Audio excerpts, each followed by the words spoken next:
come to you in the name of Christ.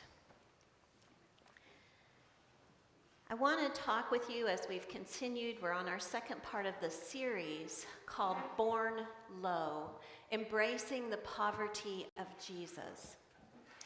And as I'm thinking about it this week, I feel like I need to just back up a minute and think about poverty.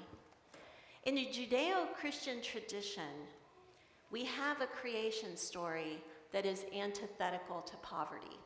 We have a creation story of a God who created a world of abundance, where all the creatures that live on that earth are provided for. God put polar bears up on the North Pole and the Arctic, where the seals would come and the fish would feed the seals and the seals would feed the polar bears.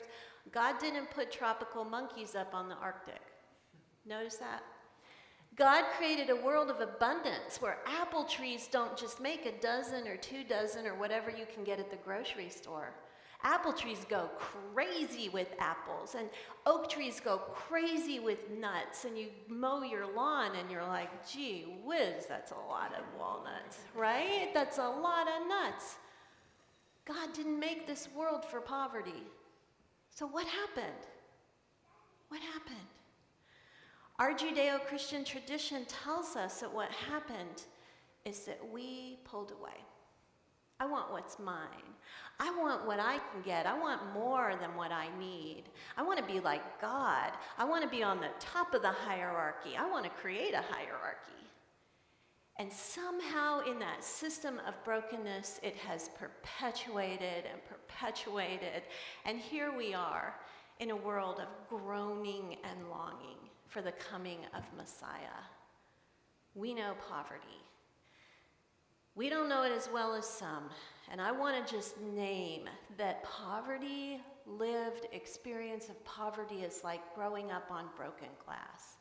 That poverty is the lack of everything that God meant for us to have. Relationships, wholeness, belonging, food, shelter, you name it. Everything that God intends for us that is good is a part of what poverty means when it's taken away. And when we're little children, we learn what poverty feels like, because suddenly what we expected in the goodness of the creation we were born into got pulled away. It was missing, it was lacking.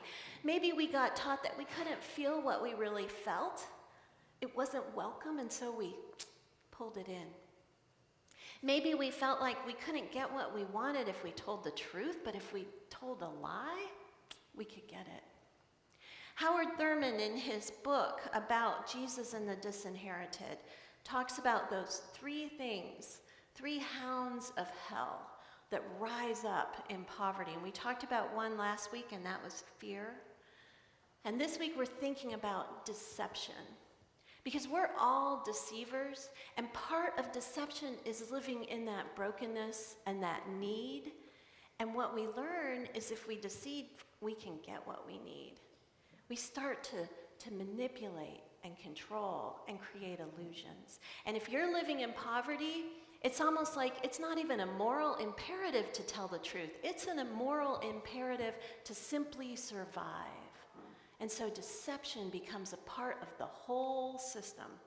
For example, you're walking along and someone comes up to you and they're like, my car just broke down. I don't see a car, but my car just broke down and I need this money because I've got to get gas in my car. Do you even ask yourself, are they telling the truth or not? It doesn't matter, right? It's not a matter of verification. We just know that that need, whatever it is creating a narrative that will hopefully bring the money. Are you with me? Do you get what I'm talking about? And we all do this. We all grow up figuring out how to present in ways that will bring us the reward we want, whether it's true or not, whether we're really who we say we are or not. This is how we learn to live. Poverty is breaking us. The longing of our hearts and of the world is for tikkun olam, this Hebrew word that means the restoration of the world and the restoration of you and me to who we really are. So Jesus is born into poverty. Jesus is the only person I know who grew up in poverty and remained whole. The only person I know that I have never had to say, well, probably they had a really hard childhood, and that's why they act like that, right? You know how we do this. We excuse brokenness because we know it comes from poverty. It comes from places of hurt and wound. Jesus was born into a system that constantly extracted, a system of violence and pain, and yet he was whole. Well, he was God. Of course he was whole. But you know what else? Because he was God, because he was whole, he shows us how to live in the midst of our desolation. He shows us how to embody the very fact that I might present as a wolf, but I'm really a lamb. Or I might feel like I'm presenting as a lamb, but inside me is this raging wolf that is ready to explode on you when you cross me, right? He shows us how to become whole. And part of that wholeness is what Howard Thurman calls a complete and devastating sincerity. A complete and devastating sincerity. Whew, that's a high bar. That means for me to be whole, I have to be willing to look at the whole picture.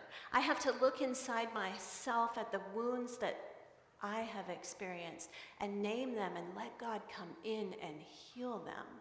It means that I'm not going to say, oh, I really like your hair, when I don't really mean it. Because why? What's inside of me that feels like I need to say something that isn't really true? What happens if we tell each other the real truth? Woo, right? Jesus told people the truth. Let's just do a quick review on all the truth he told. For one thing, he told the truth even when he was really young. Like, this is not something he grew into. This is something that he was, even when he was a little kid, even when he was living where his folks were so poor that when they went to make the offering for his birth, they had to give the least offering possible. They were poor. They were refugees. His mom was an unwed mother. They can check every box. Even when he was in the temple, remember that story where he goes to the temple and his parents think he's with them and he comes back? What's he say to them? Didn't you know I have to be in my Father's house? No, I'm sorry. Or, well, I lost you guys and I thought, well, I'd go back to the temple. And no, he just straight cut to the chase. I have to be in my Father's house. All the stories, the woman at the well, when Jesus talks to her and she says, well, I don't really have a husband. Well, actually you have 5 husbands and the person you're with now isn't your husband. Let's cut to the chase and tell the truth to each other. He did it all the time, and he said, you shall know the truth and the truth shall set you free. Set you free. Set you free from the bondage of denying things, of lying things, of deceiving yourselves. All of that set free. So how do we do it? Jesus models 2 ways. One is silence. Silence is good. You don't have to say something if you don't feel you should. Remember when Jesus is in front of Pilate? And Pilate asks him the $20 million question, what is truth? Right? He's already answered that before in the Bible, right? I am the way, the truth, and the life. Does he say it to Pilate? No. He's silent. We can be silent. We don't have to always, there's judiciousness here. But clearly, this devastating and complete truth is a guide for us. It's a call for us, for all of us, regardless of our circumstances, because we want to be whole. We want to live our lives in a way that we're contributing to the healing and the wholeness of the world. So, 3 ideas for you and for me. 1, be accountable. Because all of us have those places where we've got our private life and our public life, our private self and our public self. Look at them. How connected are they? Because wholeness means you're you whether you're in public or you're in private. Are they together? And if they're not, try and name them and have somebody who you love, who loves you, who can trust, you can walk with and say, hey, I'm making some progress. And this is important for the shared wholeness of the world. Get an older friend and a younger friend. If all your friends are the same age as you, you are missing a treasure. Because having a friend older and a friend younger means you are together on a journey toward wholeness. And you can teach each other and you can lead each other. And finally, the third thing I would encourage you to do is lean in to the Holy Spirit. Because the Holy Spirit is what leads us and guides us into life. Those apostles in Thessalonians, they were trying to say to their church, we are 100% wholeheartedly trying to follow Jesus, and we want you to be a part of that with us. No deception, no lies. Let's just do this. The time is short, the call is high, the glory is great. My friends, Jesus modeled this truth for us, even though it killed him.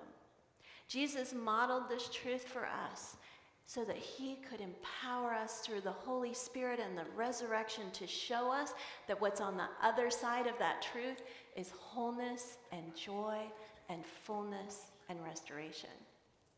So as we wait for our Advent hope, for the second coming and for the coming into our hearts at Christmas, may we claim our truth. And let this Christmas be our first one or our 100th one in which we lean in to the truth of who we are and the love and power of Jesus Christ in us.